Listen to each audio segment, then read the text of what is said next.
The summer I turned 14, I found myself working in the scullery of a 520-foot Great Lakes cruise ship called the Aquarama. The ship was a marvel of its time, carrying about 1,500 passengers on its journey between Buffalo, New York, and Chicago, Illinois. For the crew, it was less of a vacation and more of a trial by fire. There were 200 of us, each with specific roles to ensure the smooth operation of this floating city. As the youngest seaman aboard, I was at the bottom of the pecking order, relegated to the grimiest, most menial tasks. My days began before sunrise, peeling 8 bushels of potatoes and onions. The smell lingered on my hands no matter how much I scrubbed. After that, I moved on to washing what seemed like an endless mountain of dishes, 20,000 pieces of silverware, glasses, and cooking pots every single day. My station was the scullery, a hot and humid room where the sound of rushing water and clattering dishes formed a constant background noise. The work was grueling, but I was determined to prove myself, even if it meant enduring the toughest jobs.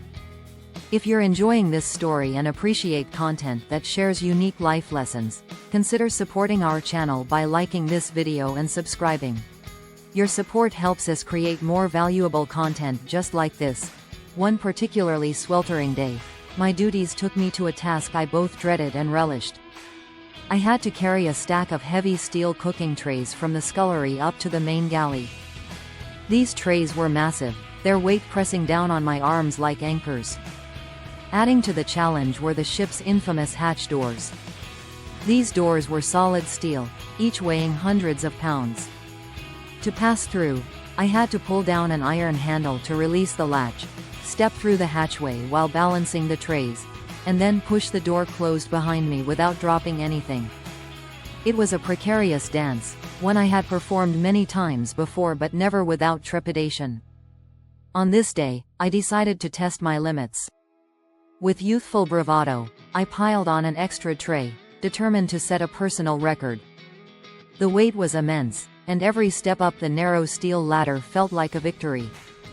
When I reached the hatch, I balanced the trays on my left arm and used my right hand to pull the iron handle. The door groaned as it swung open. I stepped through carefully, using my hip to nudge the door closed behind me. But as I turned to latch it, disaster struck. The latch didn't catch. The door swung back with the force of its full weight, slamming shut on my right hand. The pain was immediate and excruciating. The edges of the steel hatch crushed my forefinger and the next 2 fingers with unrelenting force. A wave of nausea hit me as my vision blurred. My first instinct was to scream, but I bit down hard on my lower lip to stifle the sound. Dropping the trays would cause a deafening clatter, not to mention drawing unwanted attention. Pride and fear kept me silent, but the agony was unbearable. Stories like this take time and effort to craft. If you want to see more heartfelt and inspiring narratives, please consider becoming a patron or donating to our channel. Every bit of support makes a huge difference.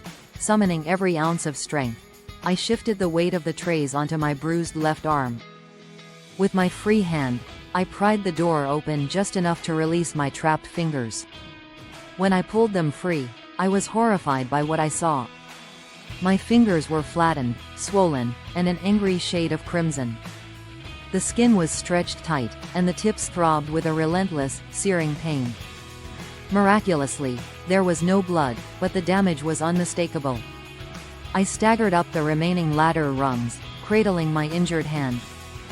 The pain radiated through my arm, each throb syncing with the pounding of my heart. By the time I reached the galley, I was on the verge of collapse. There, I found Chef Spillane, a towering figure who ruled the kitchen with an iron fist. He was a man of few words, his white handkerchief hat and grease-streaked t-shirt giving him an air of authority. I handed the trays to him with trembling hands and managed to croak out an explanation of what had happened. My words were punctuated with salty curses, but the chef didn't reprimand me.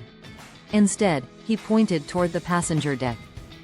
"Go see the nurse," he said gruffly, his tone more concerned than annoyed. Out of sight of the chef, my composure crumbled. Hot tears streamed down my face as the pain became all-consuming. By the time I reached the nurse's office, I was barely holding it together. But fate seemed to have abandoned me that day. The office was empty. The nurse was nowhere to be found. I stood there, swaying on my feet, the throbbing in my hand now a deafening roar in my head. Every fiber of my being wanted to collapse into a heap on the floor, but sheer willpower kept me upright. Are you finding value in this content? Don't forget to share this video with friends and family who might benefit from these insights. Together, we can spread this wisdom far and wide. From down the deck, a figure emerged. Dressed in blue overalls, the ship's carpenter approached with a steady, purposeful stride. His face was weathered, his hands calloused from years of labor. For reasons I couldn't articulate then, seeing him felt like a lifeline. This was a man who had undoubtedly faced his share of injuries, a veteran of splinters, crushed fingers, and the many hazards of his trade. "What's the matter, boy?" he asked, his voice a deep, calming rumble. I held up my injured hand, now grotesquely swollen. The fingers resembled overripe cherries, each one a vivid reminder of my mistake. The carpenter's expression didn't change. He'd seen worse, I was sure of it. "I see," he said simply. Without another word, he took my hand gently in his own. His touch was firm but careful, as if he understood the precise limits of my pain. The psychological hack "what happened next" remains one of the most profound lessons of my life. The carpenter raised his right thumb and pressed it lightly against the middle of my forehead, just above the bridge of my nose. "Does it hurt here?" he asked. I blinked, startled. "No, sir," I replied, my voice barely above a whisper. He moved his hand to my shoulder and gave it a gentle squeeze. "How about here?" "No," he touched my chin next. "Here?" I shook my head, confused but intrigued. "No," the carpenter continued, his questions deliberate and calm. He touched my elbow, then my thumb, always asking, "Does it hurt here?" Each time, my answer was the same.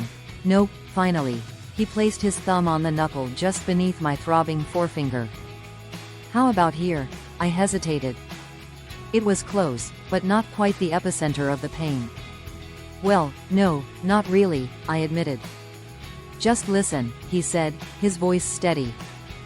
His thumb moved closer to the swollen tips of my fingers. With each touch, I was forced to take a true inventory of where the pain actually was. Not the overwhelming, all-consuming agony I had perceived, but the precise location. And to my surprise, I realized something profound. The pain wasn't everywhere. It was confined to 3 very specific spots on my fingers. The rest of me was intact. That realization hit me like a revelation. My breathing slowed, the tears stopped, and a faint smile crept across my face. The carpenter smiled back, his weathered face lighting up with quiet satisfaction. "Tell your children and grandchildren about pain just like I taught you," he said with a wink. "I'll see you around." With that, he walked away, leaving me standing there, cradling my hand but feeling inexplicably lighter. The pain was still there, but it no longer owned me. I had reclaimed control. The science behind the hack. Years later, I would come to understand the brilliance of the carpenter's method. By redirecting my focus and forcing me to pinpoint the exact location of my pain, he had disrupted the brain's tendency to amplify discomfort. Pain often radiates outward, creating an illusion that the entire area, or even the entire body, is in agony. But when we isolate the true source, the mind grasps that the pain is limited, smaller than we initially thought. This technique works particularly well with children, whose imaginations can often magnify their suffering. By gently guiding them to focus on where it doesn't hurt, you help them realize their pain has boundaries. It's a psychological trick, but an effective one.